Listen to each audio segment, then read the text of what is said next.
Pro here, taking you through the Mastercrota Bridge Challenge. Now, as you can see here, I used a Strand Titan for this. Very, very good build, cannot state that enough for in-game content, especially Master. This challenge, very survivable build, very, very good for your ad clear, staying alive. As you can see, I went with the grapple grenades because you can actually use those when you're holding a hive sword to cross the bridge. For this challenge, Wish Ender for the barrier champions, blinding GL for the ads and the gatekeepers. You could probably also use a Hunter with Rolling Maelstrom or Warlocks with the Wanderer aspect. Strand is very, very good for this. Now, without further ado, let's take a look at that challenge. Let's get into it, let you know how we did it. So our team composition here, a lot of my clanmates decided to opt for the same build that I ran with Strand Titan. We ended up with 5 Strand Titans and 1 Strand Hunter with the Rolling Maelstrom aspect. Very good for ammo generation, as well as very good for ad clear. Now, the way we went about this, we decided to do it the same way we would have on normal. We are enlightening 5 players and then sending a sword bearer and the chalice bearer across together. This is really going to help you get that first gatekeeper down. I would advise sending your least survivable player on your team across first. The reason for this is because it gets pretty chaotic on the starting side here whenever we start losing people on the other side. Now, getting into the challenge is, of course, to cross the bridge while it is collapsing. This means anytime you go to cross that bridge, whether it be with the chalice, whether it be with the sword, you must do it as it is collapsing. Now, there's 2 ways you can do this. The first way, which a lot of teams opt for, is whoever is crossing the bridge will take over on the middle plate, and then they will step off of it themselves. The way we opted to do it is I kept the middle plate down for my team, held that location down, and then anyone crossing the bridge with a sword or the chalice would wait at the bottom of the bridge in between my plate and the bridge, tell me they were ready. I would then step off of the plate. They would make their run as the bridge is collapsing. They would say something along the lines of cross, and then I would step back on the plate. Now, when I step off the plate, I'll give them the go-ahead just by telling them to go, and then they will cross. I like to personally watch for them to cross. You don't have to, because they need to be giving you that call out that they did cross. But just in case they don't, just watch, because you really want to get back on that plate and start building the bridge back up for the next player who's going to cross. That way you can keep a really, really good flow going here. Now, the way we like to do our rotation is whoever is the last person to grab the chalice on a plate, they take it to the next plate.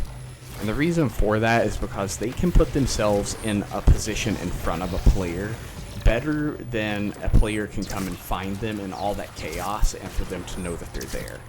That, and they have a better idea of their chalice timer. That way they're not telling somebody to hurry up, whatever. They're just taking that chalice to the next person and just saying, hey, take it. Now, the middle plate guys, you can help the person who's by themselves on their plate while we're waiting for that chalice swap from the middle plate. You can see pretty much all the ads here. If you do have to move, just tell your partner so that they know they have to take on the plate for the time being.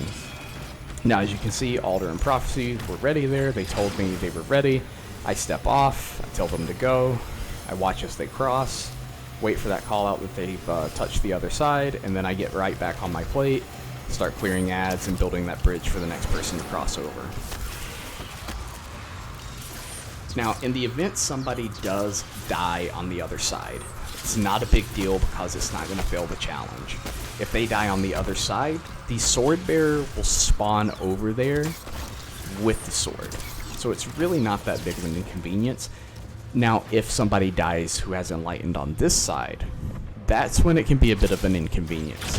And the reason for that is because that means somebody has to come back across with the chalice, but you need to keep in mind that person is going to have to come back across as the bridge is collapsing. It's not that difficult, but it can get pretty chaotic in an already chaotic kind of encounter.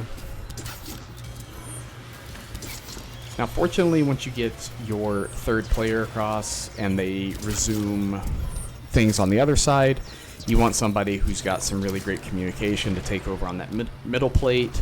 That's going to be cognizant of when those people are ready so that they can step off. Get our third person across here.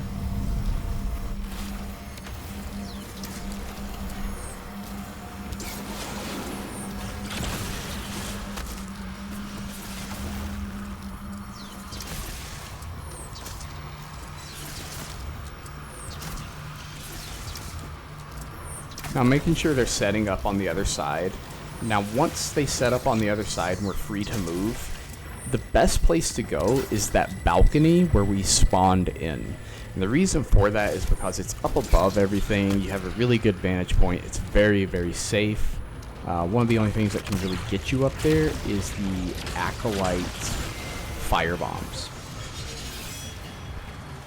Aside from those acolyte fire bombs though, nothing can really get you up there. It gives you a really good spot to add clear from, and it's very, very safe for those players that are left on this side.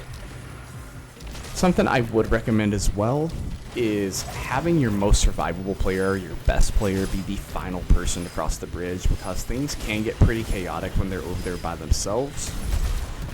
So you always want to make sure that it's somebody who can kind of handle their own and isn't gonna die. As you can see here, I kind of retreated up the stairs a little bit more than Sylph did. That's just because he is the next person up for a sword, and I can ad clear a little safely from here. But while I'm helping him clear for ads, I'm going to be watching for the sword bearer for him. That way he can just go ahead and get on and go.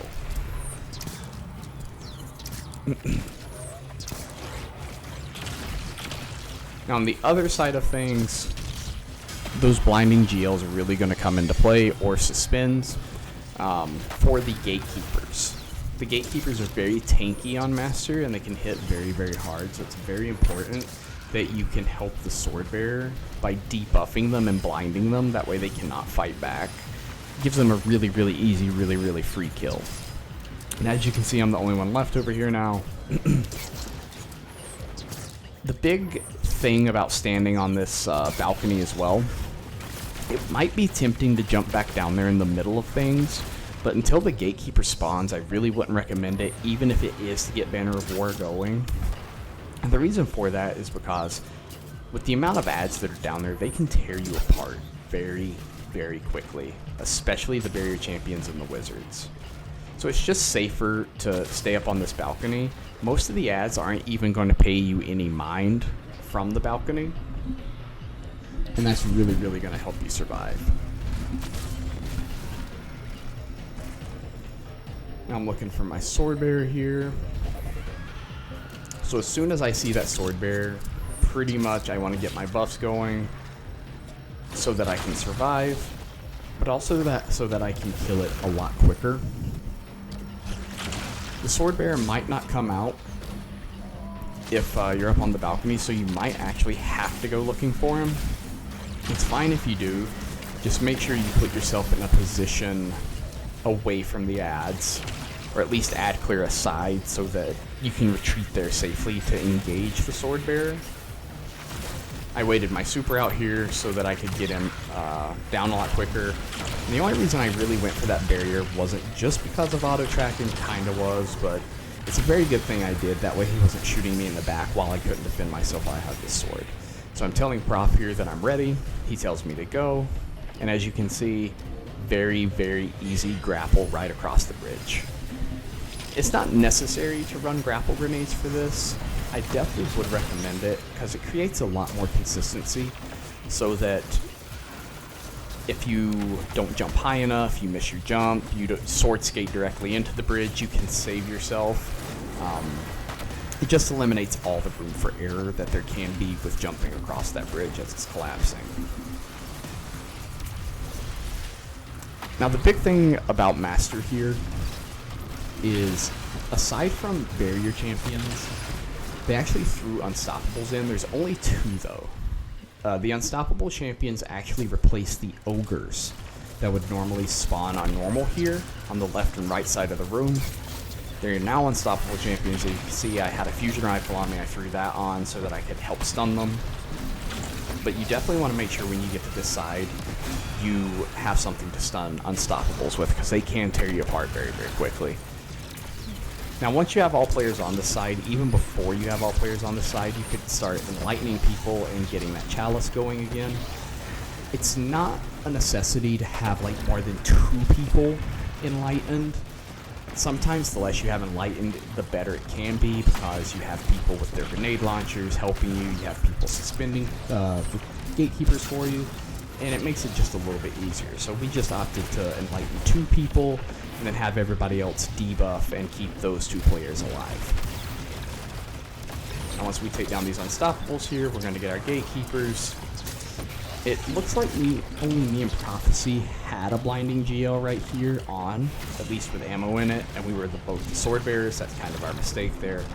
But one of my clanmates popped his super, suspended everything, and we were able to really get this done without too much trouble.